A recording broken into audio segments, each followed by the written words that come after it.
Ladies and gentlemen, my name is Lokenplays, and welcome back to the Update Report, the show where we take a look at what's going on in Star Citizen and keep you guys up to date with all the latest happenings in CIG. Now, first of all, my apologies that I haven't been able to make one of these for a couple of weeks. Unfortunately, real life has just been quite busy and has taken me away from doing what I love best, which is, of course, producing content for YouTube and Twitch. That said and done, let's get straight into it. And first up, we have notable changes for August 17th, 2022 on the progress tracker. So, the following deliverables have been added to the progress tracker, which is the massive document that keeps everyone up to date with everything happening and all of the changes in all of the various teams and what they're working on. So first up, Arena Commander Classic Race Overhaul has been popped in. A complete overhaul of all systems and maps in Arena Commander's Classic Race mode. Improvements include a complete refactor of the checkpoint, entity, and race system.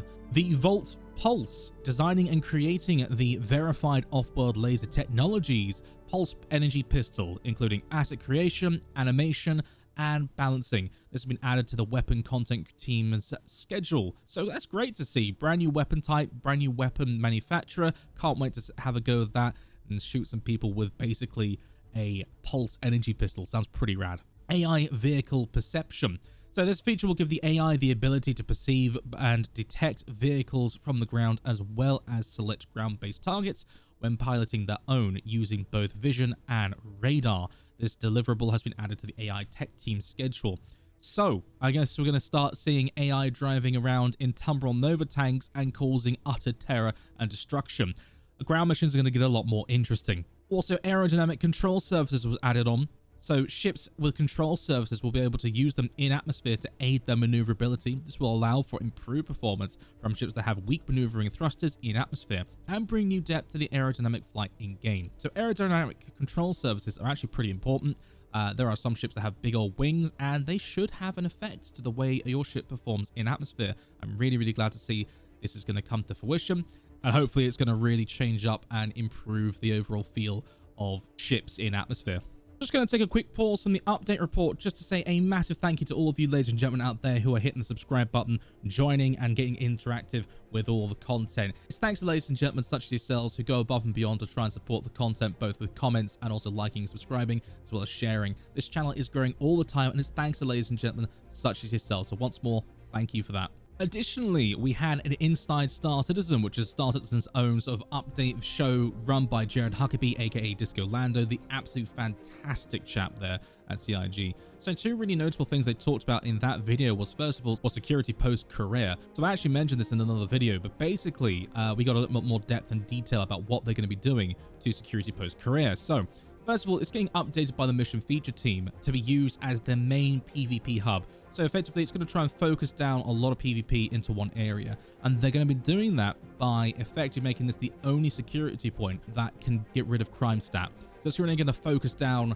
combat and PvP into one location. Crusader Security will have a standing garrison there, and with a beefed up security there, both with additional turrets and also roaming AI, Crusader Security forces, actually attacking Career is going to become an even more deadly prospect. However, with risk there is reward, and defeating all NPCs, including security chiefs, will grant a code that spawns drug contraband when used. So basically there's a contraband bin that spawns just random awesome loot for you, which can really be beneficial because there can be some extremely rare items there that go for a lot of money. So it's a bit like using the Jumptown style mechanic, but in a more permanent way. When Security Point Career is under attack, it also broadcasts this attack to all lawful players, which is where the lawful playing comes in, and also, of course, that's where the PvP gets really driven. So it's not just going to be bounty hunters, but it's going to be anyone who's seeking fortune, and also to do a little bit of good work for the lawful side of Crusader. Of course, if your attack is unsuccessful and you are put away into Klesha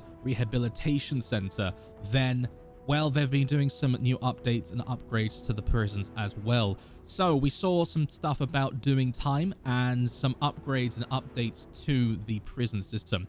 So currently there are 4 ways to get out of prison, which is to wait, to mine, to escape, or to repair oxygen tanks and other bits of machinery. NPC prisoners are going to be added to the caves, which currently are really empty because there are 3 different distinct skews of the caves you can go through, which are very, very deep. Stashes are going to be scattered around tunnels containing various items of contraband and also legal items as well. In the future, players will be able to report these and bring back the contraband to be rewarded with merits, which is the system used to denote how much time was deducted from your sentence. And finally, in the future, a new mission will be added where outside entities will be able to contact you in a sort of black spot in one of the caves and ask you to do certain work inside the prison. So there are more ways to either escape prison, get out of it quicker, or to cause mischief and mayhem and make a profit whilst doing so.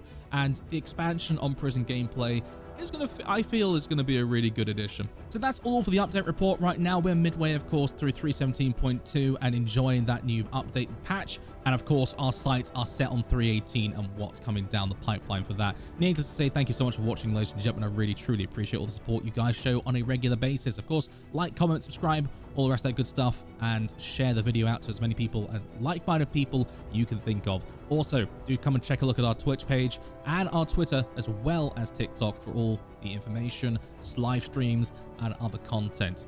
Also, I'll be putting out a new video fairly shortly on a vehicle review. We're going to start doing some reviews and also some tutorials for Star Citizen as well, so keep an eye out for those. They take a little longer to produce, but hopefully they'll be well worth the wait. And if nothing else, thank you so much for watching, and I'll see you out there in the verse.